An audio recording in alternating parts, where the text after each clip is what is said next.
ঢাকা বিশ্ববিদ্যালয়ের শিক্ষার্থী ও ছাত্রদল নেতা শাহরিয়ার আলম শাম্য হত্যাকাণ্ডের সঙ্গে জড়িতদের দ্রুত গ্রেপ্তার ও বিচার নিশ্চিতের দাবিতে তৃতীয় দিনের মতো রাজধানীর শাহবাগ মোড় অবরোধ করেছে ছাত্রদলের নেতাকর্মীরা।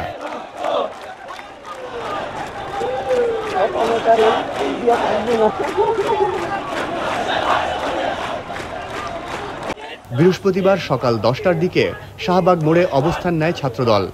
অবস্থানের কারণে শাহবাগের আশেপাশের রাস্তায় তীব্র যানজটের সৃষ্টি হয়েছে। তার বিচারের দাবিতে আমরা ছাত্রদল কেন্দ্রীয় সংসদ এবং ঢাকা বিশ্ব ছাত্রদল পৃথকভাবে প্রতিদিন কর্মসূচি পালন করেছি। আমরা ঘোষণা দিয়ে শাহবাগ এবং ইন্টারকন্টিনেন্টাল হোটেলের সামনের যে রাস্তা রয়েছে আমরা অবরোধ করেছি।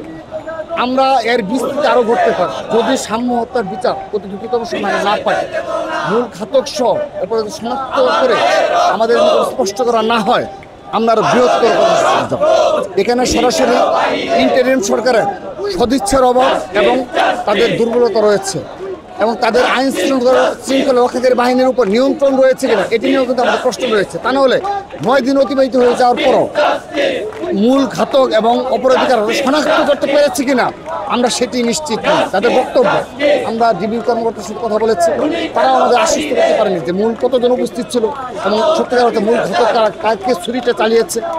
সে কারণে আমরা আজকের এই অবরোধ থেকে আবারও ইন্টারিম সরকারের নিকট দাবি জানাচ্ছি যে ছাত্রদলের বিপুল সংখ্যক নেতাকর্মীদের উপস্থিতির কারণে অবশ্যই কিছুটা জনভোগান্তি হচ্ছে, আমরা ক্ষমা চাচ্ছি।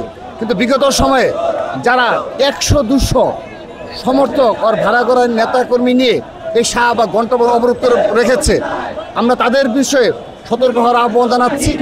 আগামীতেও যেন অল্প গুটি কয়েক নাম অস্ত্রের কিছু সংগঠন রয়েছে তারা যেন কোনো অবরোধ কর্মসূচি যেতে না পারে, জনভোগান্তি করতে না পারে, সে বিষয়ে সচেষ্ট হতে হবে। আমরা সচেতন রয়েছি, আমরা ছাত্রদল পুরোপুরি সচেতন রয়েছি কারণে এই 9 মাসে আমরা এই মাত্র 2 দিন কর্মসূচি পালন করেছি।